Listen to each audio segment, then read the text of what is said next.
Bom, vamos lá. O animal satisfeito dorme. Essa frase não é uma frase minha, tá? É uma frase de um autor, Guimarães Rosa. Quem já ouviu falar em Guimarães Rosa? Oi? Deixa ele quieto. Quem já ouviu falar em Guimarães Rosa? Já ouviram falar em Guimarães Rosa?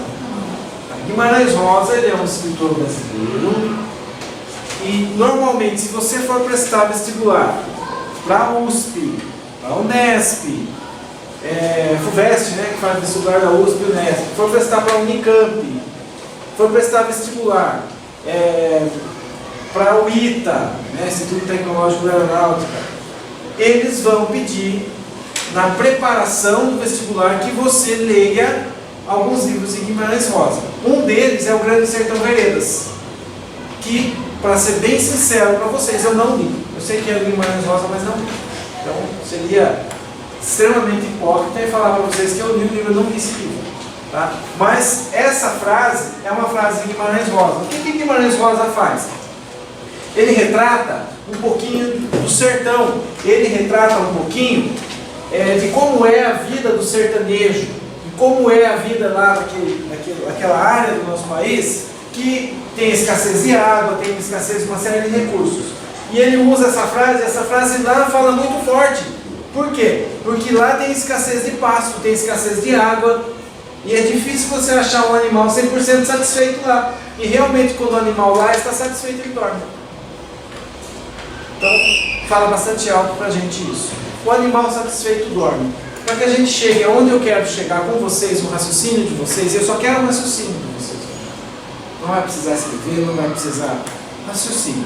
Vamos pensar, vamos crescer com relação ao raciocínio. A turma 3 é uma turma que tem crescido com relação ao raciocínio. Tá? Assim como a turma 2 manhã tem acompanhado bastante também. Então, quero só raciocínio. Para que eu cresça nesse raciocínio, vamos pensar um pouquinho nessa questão de satisfação. Tá? Satisfação quer dizer o quê? Que eu estou saciado. Você tem uma fome. A minha fome, por exemplo, principalmente à noite, é de chocolate. Vocês não têm noção. Sorvete com Coca-Cola. Um copo de sorvete da Kibon com uns pedaços de bis e depois um copo de Coca-Cola É fantástico, né? Black Flower, que é o mesmo sorvete com bis, gente. Só que a diferença é que você come muito mais, né? O animal satisfeito dorme. Satisfação é eu chegar ao meu limite, ao meu objetivo. Eu quero alguma coisa, eu luto para aquilo e eu conquisto aquilo, eu satisfiz aquele desejo. É como prazer? Como prazer, quase igual a questão do prazer, porque quando você se satisfaz, você tem um prazer, talvez momentâneo, mas tem, pela satisfação.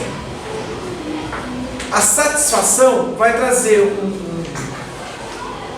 sentimento momentâneo para você de conforto, de alegria, tá? E aí nós entendemos que a satisfação é um estado que termina alguma coisa, ou por exemplo uma esperança, ou por exemplo um objetivo, ou a fome.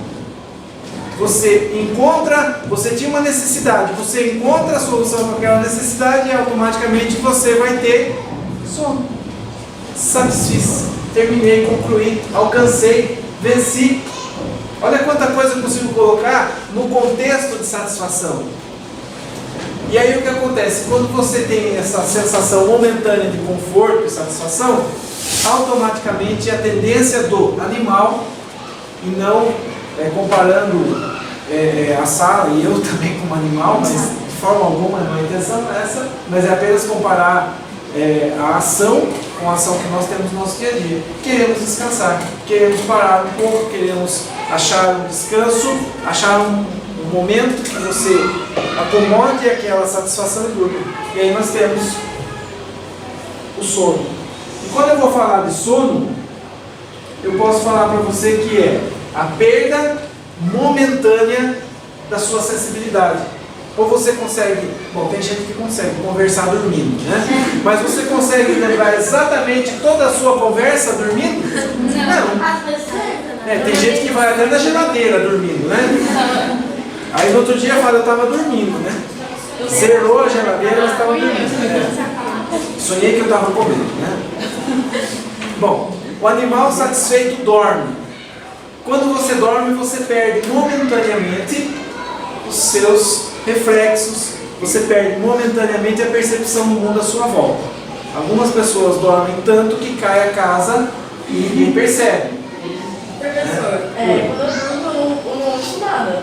Nada. Meu irmão Pode derrubar a casa. pode derrubar a casa muito rápido. Eu também não acordo. Eu tenho sono leve, eu escuto barulho na rua quando eu estou dormindo. Se passar um carro na rua, passar uma pessoa falando na rua, eu acordo. Você vai xingar, né? Compensação, minha filha mais nova, eu chego da faculdade, só tá ela em casa e ela está dormindo. E para eu entrar é uma luta, gente. Tem dia que eu penso em entrar pela janela, porque se eu for esperar ela acordar, Minha mãe sofre também quando eu tô dormindo, sabe? não acorda, né? Pode derrubar a porta, mas não acorda. Mas Então, minha mãe é o sono pesado, né? É o sono pesado. Esse sono é um pouco perigoso para nós. Não o sono pesado do nosso corpo, mas o sono pesado da nossa existência. E eu quero trazer essa frase, não para eu, Marco, o ser humano, né? Não para vocês, aprendizes, futuras aprendizes, não para vocês, alunas, não para vocês, participantes do projeto, mas eu quero trazer essa frase para nós, incluindo a minha, como um fato de existência. Eu não posso, em momento algum de satisfação da minha existência, cair no sono. Eu não posso deixar que a minha existência caia no sono. Eu não posso deixar de perceber o que está à minha volta com relação à existência. Por quê? Porque turma 3 é passageiro na vida de vocês. O contrato de aprendizagem é passageiro na vida de vocês. Ser efetivado de uma empresa e trabalhar numa empresa, por mais que leve um tempo, também vai ser passageiro na vida de vocês. E tudo é passageiro, né? Só não é passageiro, como diz aquele ditado coloquial e extremamente popular, né? Nessa vida todo mundo é passageiro, só não é passageiro quem? O cobrador e o motorista. Mas não é disso que eu quero falar com vocês. Né? É uma passagem existencial. Hoje eu sou turma 3. Você entrou no projeto. Quem entrou na turma 2 aqui? Você entrou no... Turma 1. Eu sei turma 1. Turma 1. Né? Turma 1 amanhã. Do tempo que tinha aula comigo na turma 1 ainda. Tão difícil é achar alguma coisa para falar com turma 1, gente. A gente jogava bola. Sim. Até eu um dia fui jogar bola com vocês lá, que não tinha bola, tinha um quadrado, lembra daquela aula de adivinhar o filme, né? Tá vendo como eu era mais infantil? Vou voltar esses tempos. A nossa vida é passageira. Você está aqui na turma 1 e alguém fala para você assim, olha, na turma 2 você vai ter mais atividades. A turma 2 são as meninas mais velhas. Você almeja chegar na turma 2, né? E aí na turma 2 as pessoas começam a falar assim, olha, o legal é a turma 2 da tarde. E aí você vai passar o ano, você fala, nossa, ano que vem eu vou para a turma 2 da tarde. Chega em outubro, você já fala para sua mãe, olha, acerta meu horário da escola que o ano que vem eu vou ter que ir à tarde no projeto. Não é assim? Começa a turma 2. Primeira semana de aula vai ou vai o tio Bira, ou vai a tia Ana, ou vai o professor Marco, ou vai um dos professores vai falar para vocês, olha, se liga que turma 2 é um passo para a turma 3. Exatamente isso, né? E se você estiver na turma 2 esse ano, já está tendo matéria de turma 3, né? E aí o que acontece? Você está na turma 3... Acha que acabou, daí tem aprendiz. Aí tem aprendiz, né? E fala para vocês, olha, vocês estão numa preparação para o mercado de trabalho, aprende tudo, leia tudo, preste atenção na aula de todos os professores e se prepara que você vai para a turma 3, você vai aprendiz. Você fala, beleza. Aí você chega para aprendiz e acha que está belezinha e alguém vai falar para vocês, agora sua meta é a efetivação da empresa. Exatamente. você vai ficar 2 anos fazendo aula com o mesmo professor Marco, que vai ficar falando quase as mesmas coisas para vocês, pegando no pé de vocês com atitude, com etc, etc. E termina o contrato de aprendizagem, você consegue um emprego efetivo na empresa que você está ou não, mas consegue um emprego efetivo. Quem faz tudo certo nessa vida consegue alguma coisa. E aí na empresa, eu vou falar para você agora, você precisa crescer aqui dentro. Né? E para isso você vai precisar estar na faculdade, estar fazendo um curso de idiomas, estar estudando, e você vê que não parou. Então até você chegar na efetivação da empresa, você percebe que a sua existência passou por várias fases, várias coisas foram passageiras. E vai ser assim na sua carreira, você se forma na faculdade, começa a atuar como profissional graduado. Vou falar para você que a pós-graduação é o que vai fazer a diferença na sua vida. Você vai fazer a pós-graduação e alguém vai falar para você que o importante é você ter doutorado e mestrado. E aí você vai estar lá de uma certa idade, com uma parede cheia de diplomas, e você vai ter feito uma bela de uma existência, e eu quero isso em vocês, uma existência onde as pessoas vão falar, nossa, essa pessoa vale a pena eu seguir como exemplo.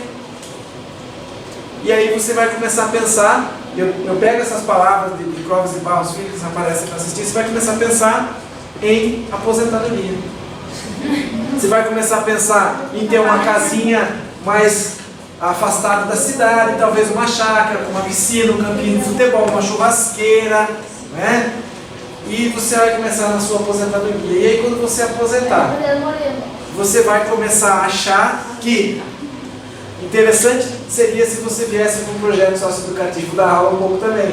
Porque a sua existência foi tão grande que não pode se resumir numa chácara e uma aposentadoria. E aí quando você vê, você começa... Oi? O segredo é não estar satisfeito, né? Exatamente. Quando você vê, você começa tudo de novo na vida das outras pessoas. Isso é fazer uma existência. Uma existência como essa só faz quem não dorme. Você pode estar satisfeita, mas não pode dormir. Mas Aristóteles define satisfação como uma forma de amor. Uma maneira de que vale a pena você ter o amor. Então ele diz assim, um amor pela existência, um amor pela convivência, um amor por existir. É a definição de Aristóteles com relação à satisfação. E aí Aristóteles define com uma palavra que ele chama assim, ó, que amor, o amor satisfação para ele é filia. E aí você vê que tem pessoas que vivem um amor aristotélico, que é aquele amor que vive uma vida de conformidade, de sono com aquilo que tem. Eu conquistei, eu amo tanto isso que eu conquistei que eu nem quero conquistar mais, porque eu tenho uma filia, eu tenho um amor, uma satisfação por essa conquista que eu tive, né?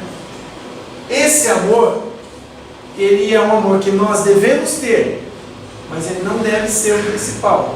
E aí eu começo a falar para vocês do amor como um valor.